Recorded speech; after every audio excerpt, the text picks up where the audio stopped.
अस्सलाम वालेकुम dear students, आज हमने जिस टॉपिक पे बात करनी है वो है energy stored in the capacitor. हमें पता है कि कैपेसिटर एक चार्ज स्टोरिंग डिवाइस है और हम ये भी जानते हैं कि ये जो कैपेसिटर होता है ये चार्ज स्टोर करने के साथ साथ एनर्जी भी स्टोर करता है। तो आज के लेक्चर में हम देखेंगे कि कैपेसिटर जो एनर्जी स्टोर करता है ये किस तरह की होती है और इसको अगर कैलकुलेट करना हो तो उसका फार्मूला क्या होता है। तो सबसे पहले तो आपको पता है कि लेट से मेरे पास अगर ये प्लेट है और दूसरी प्लेट ये है, अगर मैं इस प्लेट को बैटरी के पॉजिटिव टर्मिनल के साथ कनेक्ट कर दूं और इस प्लेट को मैं बैटरी के नेगेटिव टर्मिनल के साथ कनेक्ट कर दूं तो होगा क्या होगा कि ये कि यहाँ से पॉजिटिव चार्ज इस प्लेट पर डिपॉजिट होगा और यहाँ से नेगेटिव चार्ज इस प्लेट पर डिपॉजिट होगा।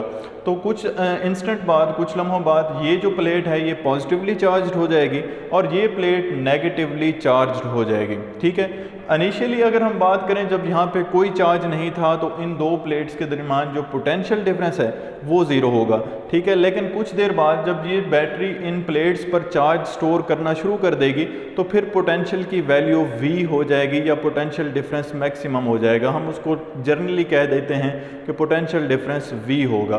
तो इनिशियली ज़ीरो था, बाद में ये पोटेंशियल डिफरेंस V हो जाएगा तो हम यहाँ से एवरेज पोटेंशियल भी कैलकुलेट कर सकते हैं। एक बात आपने याद रखनी है कि जब यहाँ से बैटरी इस प्लेट पर चार्ज डिपॉजिट करेगी तो इसको वर्क करना पड़ेगा। क्योंकि यहाँ पे देखें पहले से पॉजिटिव चार्ज स्टोर है इस प्लेट पर, तो जैसे ही ये बैटरी पॉजिटिव चार्ज प्रोवाइड करेगी तो ये पॉजिटिव चार्ज उस आने वाले चार्ज को रिपेल करेगा। ठीक है, दोनों पॉजिटिव चार्ज होंगे। इसी तरह से यहाँ पर जब नेगेटिव चार्जेस कुछ डिपॉजिट हो जाएंगे और यहाँ से बैटरी मज़ीद नेगेटिव चार्ज यहाँ से डिपॉजिट करेगी तो ये नेगेटिव चार्ज उस आने वाले नेगेटिव चार्ज को रिपेल करेगा। लेकिन बैटरी ने यहाँ पर वो चार्ज डिपॉजिट करवाना है तो फिर क्या होगा, इस बैटरी को यहाँ पे चार्ज स्टोर करवाने के लिए वर्क करना पड़ेगा। तो ये इंपॉर्टेंट बात है, ये बात भी आपने याद रखनी है। इसके बाद हम लोग वही एवरेज पोटेंशियल डिफरेंस फाइंड कर लेते हैं। जैसे मैंने आपको कहा है कि हमें एवरेज पोटेंशियल डिफरेंस अगर कैलकुलेट करना है तो वो किस तरह से करेंगे। यहाँ पे देखें, अगर हमने एवरेज पोटेंशियल को देखना है तो पहले हमारे पास इनिशियली जो पोटेंशियल था वो ज़ीरो था और उसके बाद जो प्लेट्स के दरमियान पोटेंशियल है वो लेट से V है। ठीक है, तो अगर एवरेज पोटेंशियल फाइंड आउट करना हो तो हम दोनों पोटेंशियल्स को ऐड अप करके 2 पे डिवाइड कर देंगे। तो हमारे पास ये जो इन दोनों पोटेंशियल्स को ऐड करने के बाद 2 पे डिवाइड करेंगे तो एवरेज पोटेंशियल आ जाएगा 1/2 इंटू V। तो ये है हमारे पास एवरेज पोटेंशियल डिफरेंस की वैल्यू जो इन प्लेट्स के दरमियान होगा। अच्छा, इसके बाद हम लोग देखते हैं कि ये जो एनर्जी या वर्क है ये QV के इक्वल होता है। ठीक है, ये किस तरह से QV के इक्वल होता है, आप ये फार्मूला पढ़ चुके हैं पोटेंशियल में, इलेक्ट्रिक पोटेंशियल में V = W/Q। तो अगर आप यहाँ से W की वैल्यू निकालें तो ये Q दूसरी साइड पे जाके मल्टीप्लाई हो जाएगा। तो आपके पास W यानी कि वर्क या एनर्जी किसके इक्वल आ जाएगी, QV के। ठीक है, तो अब अगर आपको पता है कि ये जो वर्क है ये हमेशा पोटेंशियल एनर्जी की फॉर्म में स्टोर होता है according to work energy principle.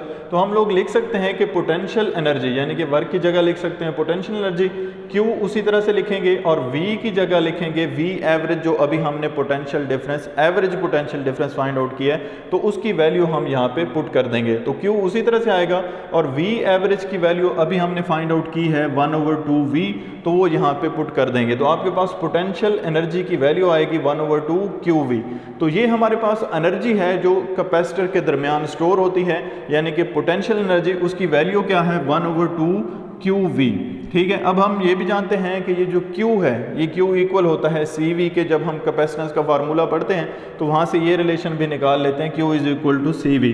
तो जब आप ये Q = CV इस इक्वेशन में पुट करेंगे तो पोटेंशियल एनर्जी या एनर्जी फाइनल आपके पास जो आएगी वो आएगी 1/2 Q की जगह आप लिखेंगे CV और एक V पहले से मौजूद है तो V से मल्टीप्लाई होगा तो V² हो जाएगा।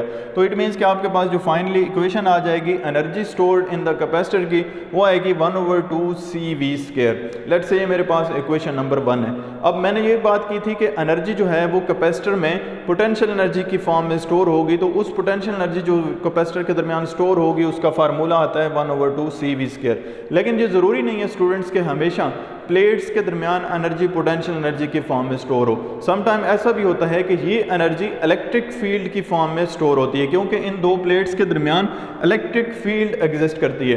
तो अगर इलेक्ट्रिक फील्ड की फॉर्म में एनर्जी स्टोर हो रही होगी तो डेफिनेटली हमारे पास जो एनर्जी आएगी स्टोरिंग उसमें इलेक्ट्रिक फील्ड फिर इन्वॉल्व होनी चाहिए। ठीक है, अगर आपके पास कुछ न्यूमेरिकल ऐसे आ जाएं जिनमें इलेक्ट्रिक फील्ड की वैल्यू दी हुई हो, और अगर आपसे पूछ लिया जाए कि कैपेसिटर एनर्जी कितनी स्टोर कर रहे हैं, तो फिर डेफिनेटली ये फार्मूला तो आप अप्लाई नहीं कर सकते क्योंकि इसमें इलेक्ट्रिक फील्ड इन्वॉल्व ही नहीं है। ठीक है, ये फार्मूला है पोटेंशियल एनर्जी का, लेकिन जब इलेक्ट्रिक फील्ड इन्वॉल्व ना हो। तो अगर आप इलेक्ट्रिक फील्ड को इन्वॉल्व करेंगे तो इस फार्मूले को आपने थोड़ा सा एक्सटेंड करना होगा।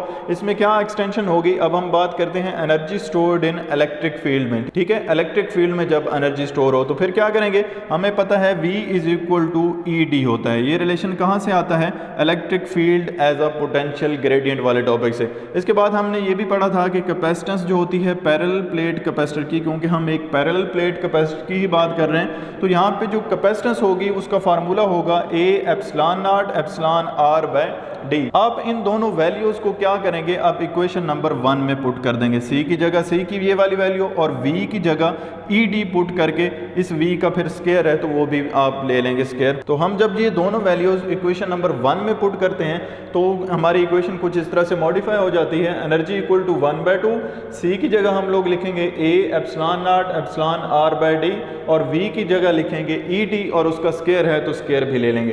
ठीक है, यहाँ से अगर आप देखें गौर से तो जब ये D स्क्वायर होगा तो एक D के साथ कैंसिल हो जाएगा, लेकिन एक D बाकी रह जाएगा, और यहाँ पे E जो है उसका स्क्वायर है तो वो E स्क्वायर उसी तरह से आ जाएगा। बाकी मैं इसको सिंप्लीफाई करके लिख लेता हूँ, तो A और यहाँ से जो एक D आएगा उसको मैंने अलग करके लिख दिया है AD, और बाकी ये एप्सिलॉन नॉट और एप्सिलॉन R उसी तरह से आ जाएंगे। तो आपके पास जो एनर्जी का फाइनली फार्मूला आएगा अब इलेक्ट्रिक फील्ड की फॉर्म में, वो आएगा 1/2 epsilon naught epsilon R AD into E square. तो ये हमारे पास फार्मूला है energy stored in the capacitor का, लेकिन कब, जब हमने एनर्जी की बात करनी होती है इलेक्ट्रिक फील्ड की फॉर्म में। एट द एंड आपकी बुक में एनर्जी डेंसिटी को भी डिफाइन किया हुआ है। तो एनर्जी डेंसिटी क्या होती है, एनर्जी डेंसिटी होती है energy stored per unit volume. ठीक है, किसी यूनिट वॉल्यूम में जितनी एनर्जी स्टोर होती है हम उसको कहते हैं एनर्जी डेंसिटी। तो एनर्जी पर यूनिट वॉल्यूम इसका फार्मूला होगा। एनर्जी की जगह हम यही वाली वैल्यू पुट कर देंगे, और वॉल्यूम हमारे पास V होता है सिंपली, तो वो V लिख देंगे। ठीक है, E की वैल्यू यानी कि एनर्जी की वैल्यू मैं लिखूंगा 1/2 epsilon naught epsilon R AD into E square. अब आप देखें मैंने AD की जगह V लिख दिया है। तो AD की जगह V क्यों लिखा है, क्योंकि हमें पता है कि area multiply by some length अगर हम करें तो वो किसके इक्वल होती है, वो होती है वॉल्यूम के इक्वल। तो मतलब ये कि हम लोग लिख सकते हैं AD की जगह वॉल्यूम।